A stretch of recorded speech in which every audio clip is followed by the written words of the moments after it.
حضرت ایوب علیہ السلام کی سیرت کے بارے میں جانتے ہیں کہ آپ حضرت اسحاق علیہ السلام کی اولاد میں سے ہیں اور ان کی والدہ حضرت لوط علیہ السلام کے خاندان سے ہیں۔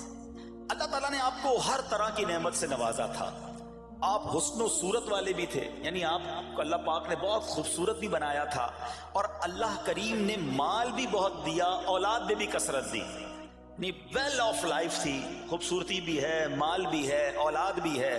اچھا، پھر ظاہر مال تھا تو گھر بھی تھے، جانور بھی تھے۔ اس زمانے میں جو ویلتھ ہوتی تھی، جو پیسہ ہوتا تھا، وہ جانوروں کی صورت میں ہوتا تھا۔ آج کل لوگ گاڑیاں رکھتے ہیں، سونا زیورات رکھتے ہیں، اس زمانے میں جانور ہوتے تھے۔ بلکہ اب بھی اگر پاکستان کے بھی آپ انٹیریئر کے ایریا میں چلے جائیں، گاؤں گوٹھ میں جائیں، تو لوگ اپنا مال و دولت سے جانور ہی خرید رہے ہوتے ہیں۔ ان کے نزدیک یہی ان کا جو ہے وہ جو بھی ان کا کاروبار ہوتا ہے اور مال ہوتا ہے۔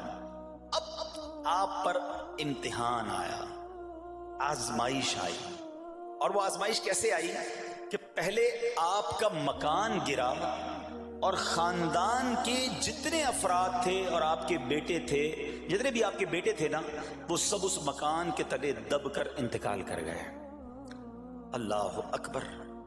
آپ کو آ کر خبر دی جاتی گئی کہ حضور آپ کا مکان گر گیا ہے، آپ کے بچے دب گئے اور دب کر ان کا انتقال ہو گیا ہے۔ آپ فرماتے تھے میرا کیا ہے، جس کا تھا اس نے لے لیا، جب تک اس نے مجھے دے رکھا تھا وہ میرے پاس تھا، جب اس نے چاہا اس نے واپس لے لیا، اسی نے دیا تھا نا۔ تھوڑی دیر بعد خبر آئی کہ آپ کے جتنے جانور تھے، ہزارہا اونٹ تھے، بکریاں تھی، ریوڑ کے ریوڑ تھے، سارے جانور جو ہیں وہ مر گئے۔ کسی نے آ کر کہا کہ اب آپ کی جتنی دولت تھی، جتنے جانور تھے، وہ بھی مر گئے۔ سبحان اللہ۔ آپ اللہ کا شکر بجا لاتے، کہتے یا اللہ، جو رب کا تھا اس نے واپس لے لیا، اسی کا تھا، جتنی دیر چاہا میرے پاس رہا، واپس لے لیا اس نے۔ میں اپنے رب کی رضا پر راضی، میں اس امتحان پر راضی ہوں۔ اللہ اکبر۔ اب کیا ہوا کہ آپ کی تمام کھیتیاں اور جو باغات تھے، بہت بڑی زمینیں تھی، بڑے بڑے کھیت تھے، وہ بھی سارے کے سارے برباد ہو گئے۔ کسی نے آ کر بتایا کہ حضور اب تو کھیت بھی گئے، اب باغات بھی گئے۔ آپ نے فرمایا کہ جس کا تھا اس نے لے لیا، میں اس کی رضا پر راضی ہوں۔ جب تک میرے پاس تھا وہ میرے پاس تھا، اب رب نے واپس لینا چاہا تو اس نے لے لیا۔ اب he was empty handed، یعنی اب کچھ بھی نہیں تھا، نہ بچے ہیں، نہ مال ہے، نہ جانور ہے، نہ مکان ہے۔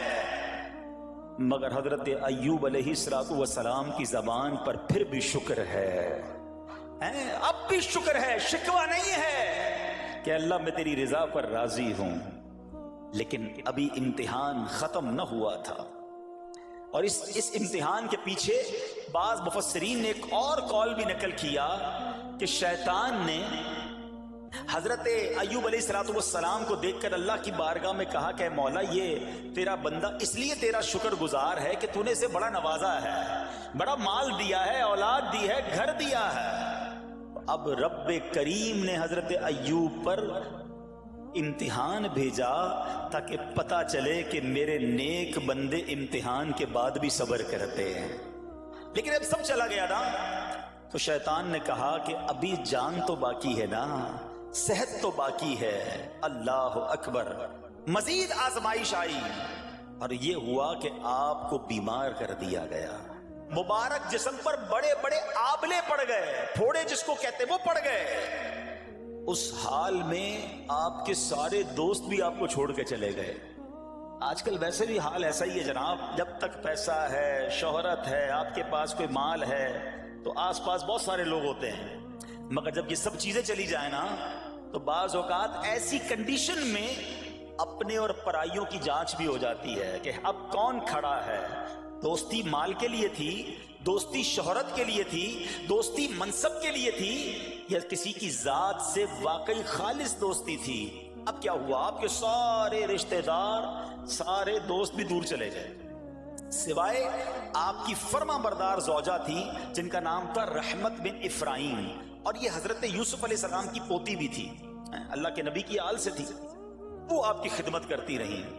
اب جسم پر پھوڑے ہیں، آبلے ہیں، ایک بیوی ہے، نہ پیسہ ہے، نہ مال ہے، نہ بچے ہیں، واٹ ایور جو تھا سب ختم، مگر زبان ہے کہ اس پر پھر بھی اللہ کا ذکر جاری ہے، پھر بھی شکر جاری ہے، پھر بھی صبر ہے.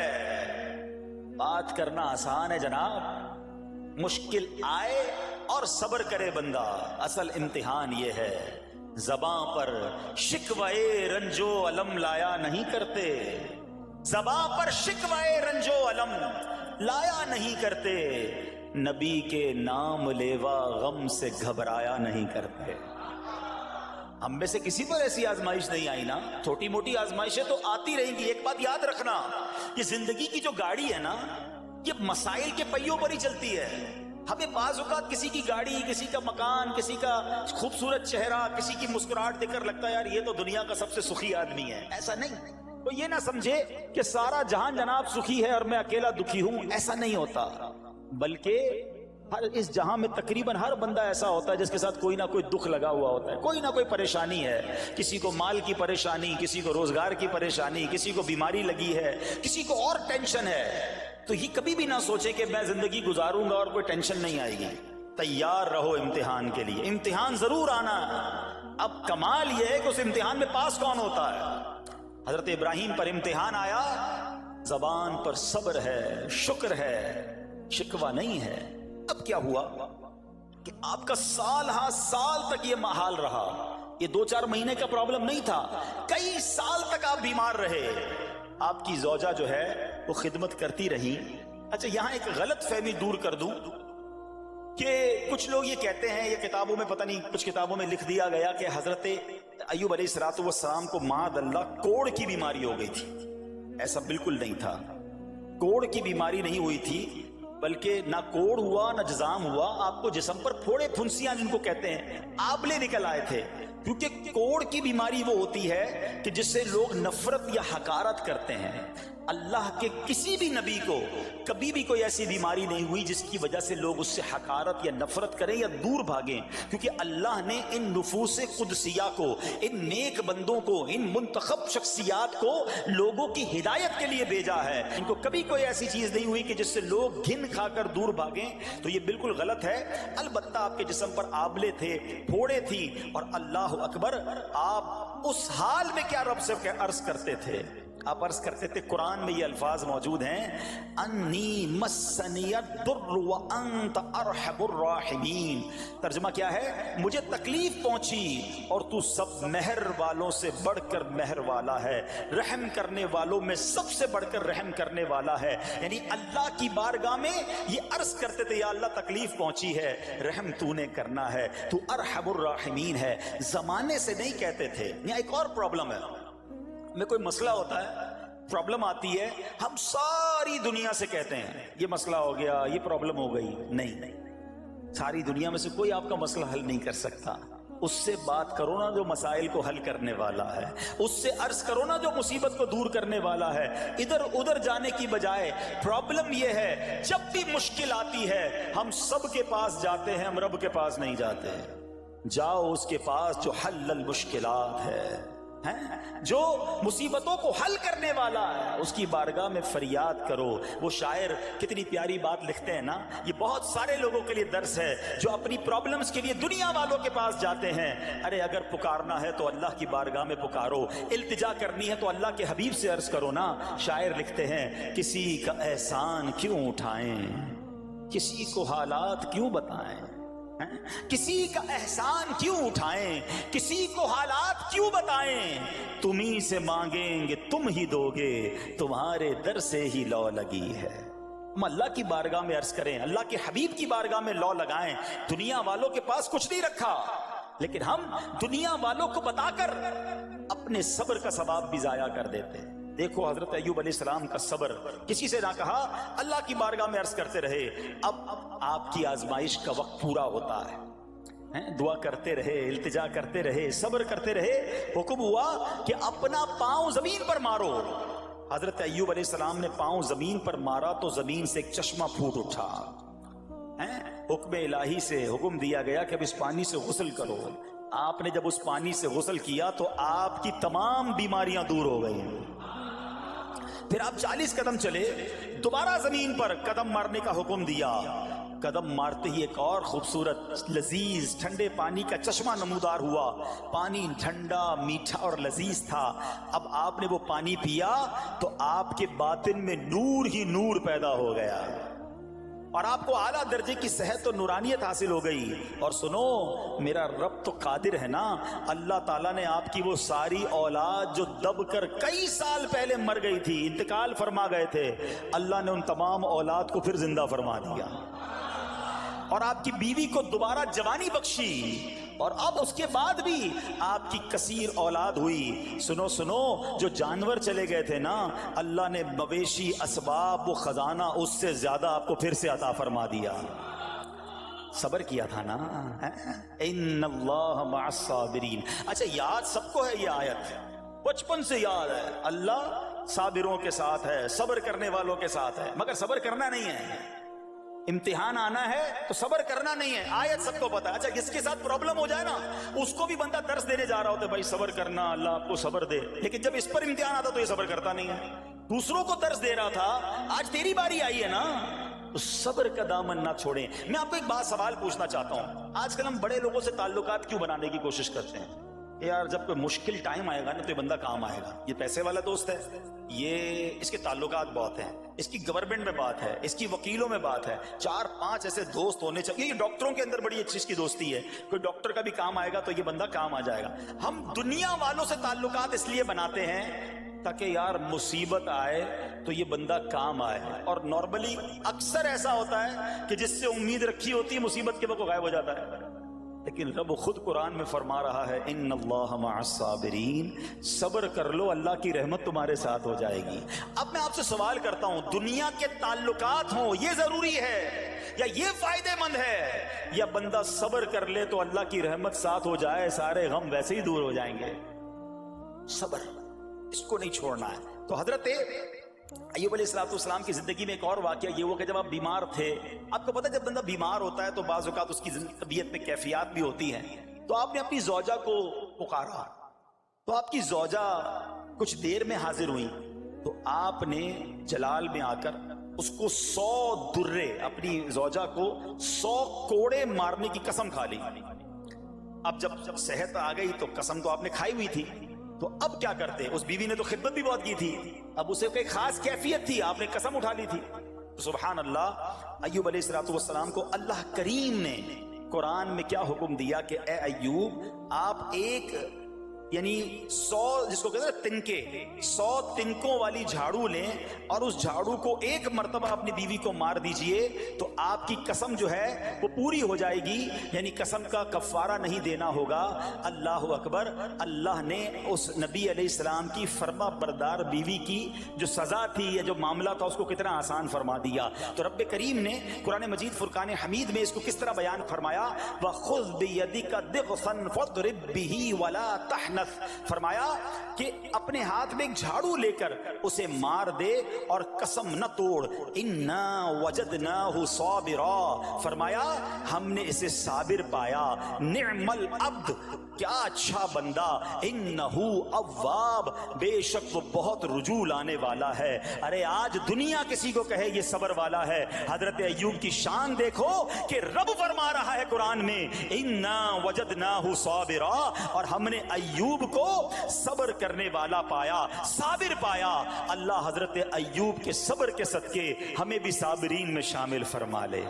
اللہ اکبر, سبحان اللہ. اور رب کریم نے جو اواب فرمایا, علماء کہتے ہیں کہ یہ اواب کے لاجواب خطاب کو جو آپ کے سر مبارک پر ایک تاج کی طرح رکھ دیا گیا, کیونکہ اواب کے معنی کیا ہے؟ انہو اواب, بے شک وہ بہت رجوع لانے والا ہے. اللہ اکبر. صبر کیا تو رب نے کیسے کیسے القاب جو ہیں وہ قرآن میں عطا فرمائے. یہاں ایک اور بات بھی سیکھنے والی ہے کہ حضرت ایوب علیہ السلام کے صبر کا کمال یہ ہے کہ قرآن میں ذکر آ گیا, اب صبح قیامت تک حافظ تلاوت کریں گے, تراویح میں قرآن پڑھا جائے گا, جب بھی قرآن کی تلاوت دنیا کے کونے کونے میں کی جائے گی, قیامت تک حضرت ایوب کے صبر کا ذکر ہوتا رہے گا.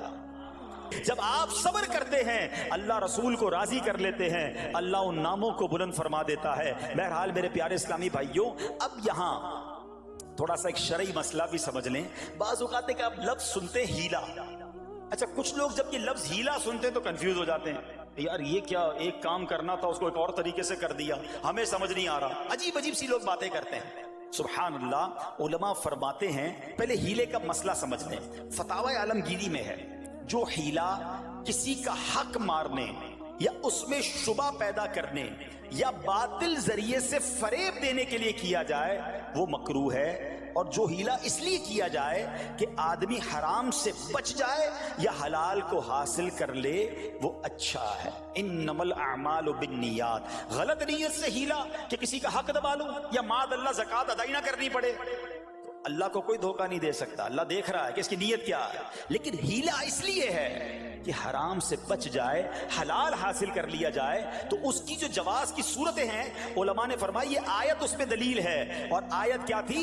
وَخُذْ بِيَدِكَ ضِغْثًا فَاضْرِبْ بِهِ وَلَا تَحْنَثْ، اور فرمایا اپنے ہاتھ سے ایک جھاڑو لے کر اسے مار دو اور قسم نہ توڑو۔ قسم تو 100 کوڑے مارنے کی تھی، اللہ کریم نے آسانی کا راستہ بتایا۔ ہاں ایک بات یاد رہے، یہ بڑی امپورٹنٹ بات کرنے جا رہا ہوں کہ مفتیان کرام، قابل اعتماد مفتیان کرام سے رہنمائی لے کر ہم جیسے لوگوں کو، عوام الناس کو کوئی ہیلا اپنے طور پہ نہیں کر لینا چاہیے۔ ہاں کیونکہ بعض ہیلوں کی شرعی طور پر اجازت نہیں ہوتی، اور بعض اوقات ہیلا کرنے میں ایسی غلطی لوگ کر جاتے ہیں جن کی وجہ سے ہیلا ہوتا ہی نہیں ہے۔ تو یہاں صرف آپ کو دلیل بتانا تھا، باقی اگر کسی قسم کا کوئی شرعی ہیلا کرنا ہے تو قابل اعتماد مفتیان کرام سے رجوع کیا جائے۔ سبحان اللہ۔ اب حضرت ایوب علیہ السلام کے صبر کی بات ہوئی ہے نا، اللہ نے پتہ ہے آپ کو کتنا مقام عطا فرمایا کہ نبی کریم صلی اللہ تعالی علیہ وآلہ وسلم نے ارشاد فرمایا حضرت ایوب لوگوں میں سب سے بڑھ کر عالم، صابر اور غصہ پینے والے تھے۔ حضرت ابن مسعود رضی اللہ تعالیٰ عنہ سے مروی ہے کہ حضرت ایوب علیہ السلام قیامت کے دن صبر کرنے والوں کے سردار ہوں گے۔ ہاں صبر کرنے والوں کے بھی سردار ہوں گے۔ اچھا بعض اوقات ہوتا کیا ہے، اچانک کوئی پرابلم آ گئی، کہیں آگ لگ گئی، گاڑی میں نقصان ہو گیا، پیسے چوری ہو گئے، موبائل چوری ہو گیا، کوئی چیز میں نقصان ہو گیا، کاروبار میں نقصان ہو گیا، صحت خراب ہوئی، بندہ کہتا ہے یار یہ میرے ساتھ کیوں ہوا ہے، میں نے ایسا کیا کیا ہے۔ بعض اوقات زبان سے شکوے، شکایت، حالانکہ قرآن مجید فرقان حمید نے تو پہلے ہی ہمیں بتا دیا ہے ہمارا پرابلم پتہ ہی کیا ہے۔ ہم بہت ساری باتیں جانتے ہیں دنیا کی، قرآن و حدیث پڑھتے نہیں ہیں تو مینٹلی پریپیئرڈ نہیں رہتے۔ آپ کو پہلے ہی پتا ہو کہ یار گرمیاں آنے والی ہیں تو اچانک گرمیاں آئیں گی تو پریشان نہیں ہوں گے نا، آپ کو پتا تھا جون جولائی میں گرمی ہوتی ہے بھائی، سردیاں نہیں ہوتی، آپ پنکھا بھی تیار رکھتے ہیں، ٹھنڈا پانی کا انتظام بھی رکھتے ہیں، گرمی کے وقت باہر کم نکلتے ہیں، اور سردیاں آتی ہیں آپ کو پہلے ہی پتا ہوتا ہے، آپ رضائی تیار کر لیتے ہیں، سویٹر نکال لیتے ہیں۔ ایسا نہیں ہوتا کہ صبح اٹھتے تو 40 ڈگری ہوتا ہے، دوسرے دن اٹھتے تو 5 ڈگری ہوتا ہے، بندہ کہ یار آج ٹھنڈ کی ہو گئی کل گرمی کی ہو گئی۔ مینٹلی پریپیئرڈ جب بندہ ہوتا ہے تو وہ تیار ہوتا ہے۔ اگر جو قرآن پڑھنے والا ہے، حدیث پڑھنے والا ہے، اس کو تو پہلے ہی مینٹلی پریپیئرڈ ہونا ہے۔ کیوں؟ قرآن کا وعدہ ہے نا، قرآن کا اعلان سنو۔ اللہ کریم قرآن مجید میں کیا ارشاد فرماتا ہے؟ بسم اللہ الرحمن الرحیم وَلَنَبْلُوَنَّكُمْ بِشَيْءٍ مِّنَ الْخَوْفِ وَالْجُوعِ وَنَقْصٍ مِّنَ الْأَمْوَالِ وَالْأَنفُسِ وَالثَّمَرَاتِ وَبَشِّرِ الصَّابِرِينَ، اور ضرور ہم تمہیں آزمائیں گے۔ کیا فرمایا؟ ضرور آزمائیں گے، تیار رہو، there is examination۔ اچھا آزمائش کن کی چیزوں کی ہوگی؟ سبحان اللہ، قرآن نے لسٹ بھی دے دی ہے کہ آزمائش کیا ہوگی۔ فرمایا کچھ ڈر سے، اچانک خوف آ جاتا ہے نا، کوئی دشمن آ جاتا ہے، کوئی دھمکی دے رہا ہوتا ہے، اچانک حالات خراب ہو جاتے ہیں، دل میں خوف بیٹھ جاتا ہے۔ پھر فرمایا بھوک سے، مال کم ہو گیا، تنگی آ گئی تو بھوک سے۔ پھر فرمایا کچھ مالوں اور جانوں اور پھلوں کی کمی سے، کبھی کاروبار میں نقصان ہوگا، کبھی کسی کے باغات ہے تو باغ فصل اجڑ سکتی ہے، آپ کو کوئی نقصان ہو سکتا ہے، کسی جگہ آگ لگ سکتی ہے، اور جانوں کی کمی سے بیماری بھی آ سکتی ہے۔ مگر آگے کیا فرمایا؟ وَبَشِّرِ الصَّابِرِينَ، خوشخبری سنا ان صبر والوں کو. اور جب سبحان اللہ یہ ایگزام آتا ہے نا, جو اس ایگزام سے نکل جاتا ہے تو رب نے فرمایا خوشخبری ہے. اللہ اکبر. ہم نے زندگی میں دیکھا ہے جس نے مصیبت پر صبر کیا, اللہ کی رضا پر راضی رہا, اللہ نے مشکل سے بھی نکالا اور پہلے سے اسے زیادہ عطا فرما دیا. ہمارا پرابلم یہ ہم ٹیسٹ میں فیل ہو جاتے ہیں. جیسے امتحان شروع ہوا واویلا شروع, شور شروع, شکوے شروع, سب کو بتانا. حالانکہ کر کوئی نہیں سکتا لیکن سب کو بتائیں گے. نہ کرو ایسا. میں جانوں میرا رب جانے, مجھے کیوں کسی کو بتانا. ہاں وہ کریم ہے, وہ دیکھ رہا ہے کہ میرا بندہ صبر کر رہا ہے. سبحان اللہ. حضرت سیدنا امام ابو جعفر محمد بن جریر طبری تفسیر طبری میں اس آیت مبارک کے تحت فرماتے ہیں, یعنی ہم تمہیں دشمن کے خوف, قحط سالی, شدید بھوک و فقر و فاقہ, فصلوں کی کمی, مقاصد کے حصول میں مشکلات, کفار سے جنگ کے دوران افرادی قوت میں کمی اور اہل و عیال کی موت وغیرہ کے ذریعے آزمائیں گے. اور یہ سب چیزیں بطور امتحان ہوں گی تاکہ تمہارے سچے جھوٹوں سے اور اہل بصیرت منافقوں سے جدا ہو جائیں. یعنی اس ٹیسٹ میں پتا چل جائے گا کون اللہ والا ہے, کون صبر والا ہے, کون اللہ کی رضا پر راضی رہنے والا ہے. سنو سنو, جب یہ تکلیف آتی ہے نا تو اس کا پھر اجر کتنا ملتا ہے. شہنشاہ نبوت مخزن جود و سخاوت صلی اللہ تعالی علیہ وسلم نے ارشاد فرمایا, جو دنیا میں ہی اپنی ہر خواہش کی تکمیل کر لے تو یہ چیز آخرت میں اس کے اور اس کی خواہش کے درمیان آڑ اور پردہ بن جائے گی. اور جو مالداروں کی زینت کی طرف اپنی نگاہیں دراز کرے تو وہ آسمان والوں کے سامنے بے عزت ہو جاتا ہے. اور جو شدید بھوک پر صبر کرے اللہ عز و جل اس کو جنت الفردوس میں جہاں چاہے گا ٹھکانہ عطا فرمائے گا. ہاں, ہر چیز پوری ہو جائے, جو چاہیے وہ مل جائے, یہ نہیں ہونا چاہیے. کچھ نہ کچھ آزمائشیں آئیں گی اور اگر سب ادھر مل گیا تو ادھر پھر کیا ملے گا. ہم اللہ سے یہ دعا کرتے ہیں کہ ادھر بھی عطا فرمائے, ادھر بھی محروم نہ کرے. ہاں, ہمیں ڈرتے بھی رہنا چاہیے کہ یار میں جو مانگتا ہوں ادھر مل جاتا ہے, کہیں وہاں محروم نہ رہ جاؤں. تو آزمائش آئے تو صبر کرنا چاہیے, اللہ کی رضا کے طور پہ زندگی گزارنی چاہیے. ایک بار نبی پاک علیہ الصلوۃ والسلام انصار کے پاس تشریف لے گئے. تو فرمایا کیا تم مومن ہو؟ بڑا کمال کا سوال جواب ہے, ذرا غور کیجئے گا. ہمارے پاس بھی کوئی آ کر کہے کہ کیا تم مومن ہو تو ہم کیا جواب دیں گے؟ صحابہ خاموش رہے. سیدنا فاروق اعظم نے کہا حضور ہاں ہم مومن ہیں. شاید ہمارا بھی جواب یہی ہوگا ہم مومن ہیں. مگر اگلا سوال سنو نبی پاک علیہ الصلوۃ والسلام کا. فرمایا کہ اگر تم مومن ہو تو تمہارے ایمان کی علامت کیا ہے؟ ہاں, اب ہم سے کوئی یہ سوال کرے تو ہم جواب کیسے دیں گے؟ بھائی تم کہہ رہے ہو مومن ہیں, واٹ از دا سمٹمز, کوئی نشانی, کوئی علامت تو بتاؤ نا. اب یہ سوال کرنے والے کون ہیں؟ پیارے آقا صلی اللہ تعالی علیہ وآلہ وسلم. صحابہ سامنے بیٹھے ہیں. ارشاد فرمایا مومن ہو تو علامت کیا ہے؟ کیا شاندار جواب دیا کہ صحابہ کرام نے کہ ہم جب فراخی کی حالت ہوتی ہے نا, آسانی ہوتی ہے تو ہم شکر ادا کرتے ہیں. جب آزمائش آتا ہے, کوئی پرابلم آتی ہے, ہم صبر کرتے ہیں اور اللہ کے فیصلے پر راضی رہتے ہیں. نبی اکرم علیہ الصلوۃ والسلام نے جواب میں کیا فرمایا؟ رب کعبہ کی قسم تم مومن ہو.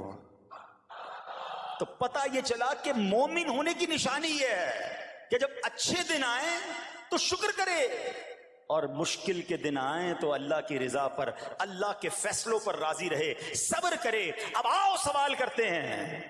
اچھے دن آتے تو ہم کیا کرتے ہیں؟ ارے بھائی میں تو انتظار میں تھا, تھوڑے پیسے آئیں تو فلاں عیاشی کروں, فلاں گناہ کروں. تھوڑے پیسے تھے تو وہ کام ہی نہیں کر پا رہا تھا, اب تو موقع لگا ہے, اب تو دن آئے ہیں. معاذ اللہ, جس کو اللہ نعمتیں دیتا ہے, فراخی دیتا ہے, تو وہ اللہ کی نافرمانی میں لگ جاتا ہے. اور جب اس کو کوئی آزمائش بھیجتا ہے تو وہ ناشکری کہہ کر, بلکہ بعض اوقات تو کفریہ کلمات منہ سے نکال کر ایمان سے بھی ہاتھ دھو بیٹھتا ہے. ایسا نہیں ہونا چاہیے. عقل مند وہ ہے, یاد رکھنا کہ رب جتنی عطائیں بڑھائے ہم اتنے سجدے بڑھائیں, ہم اتنے صدقے بڑھائیں. دیکھو نا دنیا میں کیا ہوتا ہے, آپ کو کوئی تحفہ دے, آپ کیا کہتے ہیں؟ شکریہ, جزاک اللہ. دوبارہ تحفہ دے, آپ کہتے ہیں بہت مہربانی. تیسری بار دے, بندہ کہ یار یہ تو مجھ پر کتنا مہربان ہے. اتنی مہربانیاں. ناراض نہیں ہونا چاہیے. جو تمہیں دنیا میں 2-4 تحفے دے دے تم اسے ناراض نہیں کرنا چاہتے. جب سے میں پیدا ہوا جب سے وہ نواز رہا ہے, وہ ناراض نہ ہو جائے اس کا کوئی خیال نہیں, وہ دیے جا رہا ہے. ہم تو دیکھتے ہیں نا, بندہ غریب ہوتا ہے تھوڑے گنا, جیسے جیسے امیر ہوتا گیا اس کے پر پرزے نکلنا شروع ہو جاتے ہیں، مسجد سے دور، نمازوں سے دور، معاذ اللہ حرام کاموں میں پڑ جاتا ہے۔ ارے اللہ کے بندے، تجھے رب نواز رہا ہے، تیرے تو سجدے بڑھنے چاہیے تھے، لیکن ہوتا کیا ہے، وہ عطائیں بڑھاتا ہے، لوگ خطائیں بڑھاتے ہیں۔ نہ کرو ایسا۔ جب فراخی ہو، جب اللہ کی طرف سے آسانی ہو تو شکر ہو، اور جب آزمائش آئے تو صبر ہو۔ یہی مومن کی نشانی ہے، اور اللہ سے دعا کرتے ہیں کہ اللہ کریم ہمیں اپنے شکر گزار اور صبر کرنے والے بندوں میں شامل فرما لے۔